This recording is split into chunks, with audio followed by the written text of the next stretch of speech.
J'ai toujours vécu de manière honnête et tranquille. Je n'aurais jamais imaginé être accusé d'un crime terrible. Lorsque je suis entré dans le tribunal, mon cœur palpitait de peur. Le juge semblait me regarder avec mépris et arrogance. J'essayais de rester calme, mais mon avenir était incertain. Dès que je me suis assis, mon avocat a tenté de prouver mon innocence. Cependant, le procureur insistait sur des preuves douteuses contre moi. J'ai senti un froid parcourir ma colonne vertébrale à chaque accusation injuste. J'ai regardé autour de moi, espérant que quelqu'un remarquerait l'erreur évidente. Personne ne semblait prêt à m'écouter ou à me défendre vraiment. Le juge s'est alors prononcé, frappant le marteau avec force. Il m'a condamné et m'a appelé « sale bandit » sans hésiter. Entendre ces mots m'a blessé et m'a rempli de colère. J'ai essayé de protester, mais le silence du tribunal était suffocant. Je suis resté là, impuissant, à voir ma vie s'effondrer. Il a dit que je pourrirais en prison, sans aucune pitié. Ces mots ont résonné dans mon esprit comme un verdict final. Je regardais le sol, me sentant trahi par la justice. Aucune chance de défense ne m'a vraiment été offerte. Mon cœur s'est rempli d'un désir sombre de vengeance. J'ai été emmené par les gardes vers ma cellule, encore sous le choc. Mes pas semblaient lourds, comme si je portais le monde entier. Chaque porte qui se fermait derrière moi était un signe de plus de désespoir. J'ai pensé à ma famille et à la manière dont ils allaient gérer cela. J'ai ressenti une douleur profonde, mais aussi une colère grandissante. Ainsi a commencé mon parcours de prisonnier innocent. En moi, naissait un sentiment amer contre ce juge. Je ne savais pas quand ni comment, mais je prouverais ma valeur. L'injustice subie m'a transformé en quelqu'un qui aspirait à la revanche. Et cette nuit-là, j'ai promis que je ne me reposerais pas avant de le faire payer. La vie en prison était dure, pleine de règles et de peu de liberté. Je partageais ma cellule avec des gens effrayés ou désespérés. Je ressentais de la peur, mais aussi une fermeté dans ma conviction d'innocence. Chaque jour semblait durer une éternité douloureuse et étouffante. Je rêvais du moment où je sortirais et chercherais justice par moi-même. Les gardes étaient froids et montraient rarement de la compassion.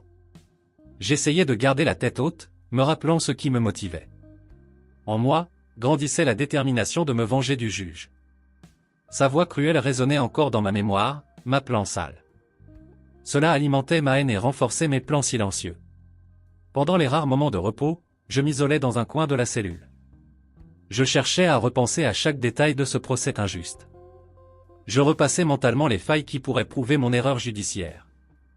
En même temps, j'imaginais des scénarios où le juge paierait pour tout. Ces pensées me donnaient la force de supporter la routine étouffante. Il y avait d'autres prisonniers qui parlaient de Dieu, d'espoir ou de seconde chance. Pour moi, il n'y avait que le désir de laver mon nom et d'exécuter ma vengeance. Je ne ressentais aucune pitié pour moi-même, seulement de l'indignation et de la colère. Tout ce que je voulais, c'était avoir la chance d'affronter ce juge face à face. Mais, pour cela, je devais sortir de là et conquérir ma liberté. J'ai reçu la visite de mon avocat, qui m'a apporté quelques maigres nouvelles. Il y avait encore des recours en cours, mais la justice semblait lente. Le juge restait convaincu de ma culpabilité, sans aucun remords. Ce fait ne faisait qu'accroître mon désir de le faire payer pour ses actes. Je sentais que ma chance viendrait au bon moment. Ainsi, montant derrière les barreaux devenait un fardeau croissant. Pourtant, ma détermination se renforçait à chaque nouvelle humiliation subie. Je cultivais une patience sombre, nourrissant un plan de vengeance. Je savais que j'aurais besoin de froideur et de prudence pour ne pas échouer. Et, surtout, je m'accrochais à la certitude qu'un jour je sortirais de là. Après de nombreuses années, j'ai enfin reçu la nouvelle de ma libération. Une erreur de procédure avait été découverte, et ma peine avait été révisée. J'ai quitté cette prison avec le cœur marqué par des cicatrices profondes. L'air frais de l'extérieur m'a semblé étrange et presque irréel. Le monde avait continué sans moi, mais mon objectif restait intact. J'ai marché dans les rues, ressentant un mélange de soulagement et de rage. Le souvenir de l'insulte du juge résonnait encore dans ma mémoire. Il m'avait traité de sale bandit et avait prophétisé ma ruine. J'étais déterminé à montrer qu'il ne s'en tirerait pas impunément. Je ne cherchais pas la pitié, seulement l'occasion de régler les comptes. Je suis retourné dans un foyer vide, car ma famille s'était éloignée avec le temps. Je ne les blâmais pas, car la honte et la tristesse avaient été trop grandes. Maintenant, j'étais seul, libre de me concentrer sur la vengeance que j'avais planifiée. Je savais que le juge avait un fils, héritier de son nom et de son prestige. Je voyais là une faille parfaite pour frapper le juge là où ça ferait le plus mal. J'ai passé des jours à discrètement enquêter sur la vie du fils de cet homme. J'ai découvert les endroits qu'il fréquentait et les personnes avec qui il entretenait des relations. Ma colère me guidait, mais je devais être prudent à chaque étape. Je voulais un plan parfait, sans faille, qui le mènerait à la ruine. Mon objectif était de l'accuser d'un crime pouvant le conduire à la peine de mort. Je n'avais plus rien à perdre, car mon passé avait été détruit. J'ai donc pris contact avec des personnes qui pourraient m'aider à orchestrer tout cela. Chaque détail a été pensé pour paraître aussi réel que possible face à la loi. Je fabriquerai des preuves et manipulerai des indices contre le fils du juge. Rien ne m'arrêterait, car je voulais voir le désespoir sur le visage de cet homme. La haine ne guérissait pas mes blessures, mais elle me maintenait ferme dans ma mission. Je me rappelais chaque seconde du procès qui avait ruiné ma vie. Maintenant, c'était mon tour de rendre cette souffrance à celui qui en était responsable. Mon plan prenait forme, et je me sentais de plus en plus proche de la victoire. Il ne restait plus qu'à trouver le moment idéal pour porter le coup final et irréversible. J'ai alors commencé à exécuter mon plan avec une précision chirurgicale. J'ai suivi le fils du juge, analysant ses habitudes et ses horaires. J'ai cherché des failles dans sa routine, quelque chose qui pourrait l'incriminer. J'ai tout consigné dans des rapports, créant un dossier de fausses preuves. Mon cœur battait fort, car je savais qu'il n'y avait pas de retour en arrière possible. J'ai approché des personnes proches de lui, cherchant des complices inconscients. J'ai utilisé des mensonges pour convaincre certains de témoigner en ma faveur. J'ai fait des promesses vides, comptant sur le désir de gain facile de beaucoup. Chaque étape était planifiée pour garantir le résultat que je souhaitais. Je sentais que je tissais la toile qui piégerait ma proie. J'ai préparé de fausses preuves impliquant du trafic de substances interdites et du terrorisme. J'ai placé des documents compromettants dans la voiture du fils du juge. J'ai forgé des témoignages le liant à ces crimes. J'ai enregistré chaque détail, prêt à tout remettre aux autorités. Mon plan était sur le point d'atteindre son apogée.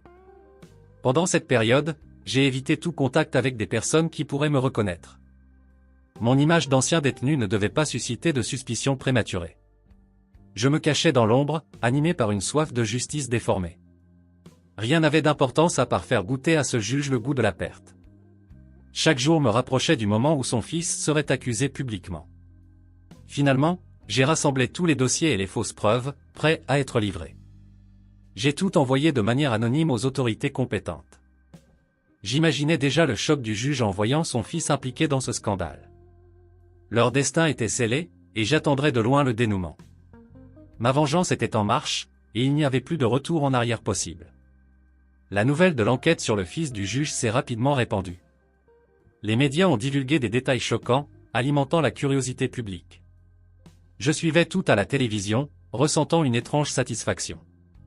Le juge, autrefois si arrogant, se retrouvait maintenant au cœur de suspicions dévastatrices.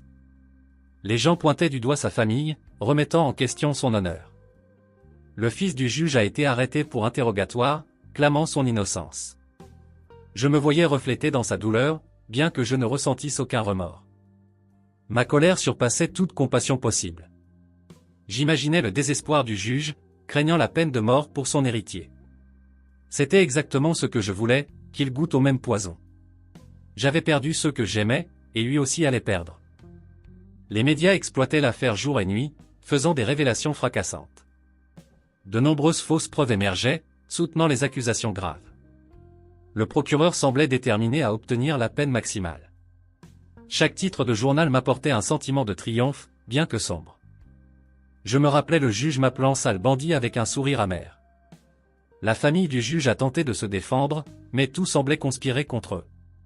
J'ai assisté à leur tentative de faire appel à la justice, sans succès. La même justice qui m'avait injustement condamné accusait maintenant son fils. C'était comme si le destin réglait les comptes à ma place. Mais je savais qu'en réalité, tout se déroulait selon mon plan. Alors que le procès avançait, je gardais mon identité cachée. Je ne voulais pas risquer d'être identifié comme l'auteur de cette machination. Mon objectif était de blesser le juge, pas de gagner en notoriété. Après tout, je ressentais encore de l'amertume pour chaque jour passé derrière les barreaux. Et maintenant, voir la souffrance sur son visage était ma seule consolation. Le procès du fils du juge approchait, entouré de tension et de peur. La possibilité de la peine de mort planait comme un nuage sombre. Je voyais tout de loin, mais je sentais la culpabilité ronger une partie de mon âme. Malgré cela, je restais convaincu que cette vengeance était méritée. Et ainsi, je suis resté silencieux, attendant le verdict final. Le jour du procès est arrivé, et je me suis mêlé à la foule dans le tribunal. J'ai vu le juge sur le banc des autorités, le regard empli de désespoir. Il essayait de garder son calme, mais je sentais son cœur en ruine. Le fils, pâle, clamait justice, comme je l'avais fait autrefois. La scène a ravivé des souvenirs douloureux de ma propre condamnation. Lorsque le procureur a présenté les preuves, un silence s'est installé dans la salle. Tout pointait contre le jeune homme, tout comme cela avait été le cas pour moi dans le passé. Le juge, autrefois implacable, semblait maintenant incapable d'arrêter la machine judiciaire. J'observais, sans montrer d'émotion, mais je tremblais intérieurement d'anxiété. Mon plan se réalisait, révélant la fragilité de cet homme puissant. La défense essayait de plaider, mais les fausses preuves étaient convaincantes. Le procureur était implacable, tout comme lors de mon propre procès. Je me rappelais chaque seconde où j'avais été injustement condamné et traité de sale. Maintenant, le juge comprenait le poids des mots et la souffrance de l'innocent. Cela n'effaçait pas ma douleur, mais cela servait de réparation, en quelque sorte. Le moment du verdict est arrivé, et le juge s'est recroquevillé en entendant le marteau. Le fils a été déclaré coupable, condamné à la peine de mort. Un murmure de stupéfaction a parcouru la salle, tandis que je restais silencieux. Je pouvais voir dans ses yeux le désespoir qui avait été le mien autrefois. La vengeance était accomplie. Je suis sorti du tribunal, ressentant un immense soulagement dans ma poitrine. J'avais détruit la vie de quelqu'un pour punir celui qui avait détruit la mienne.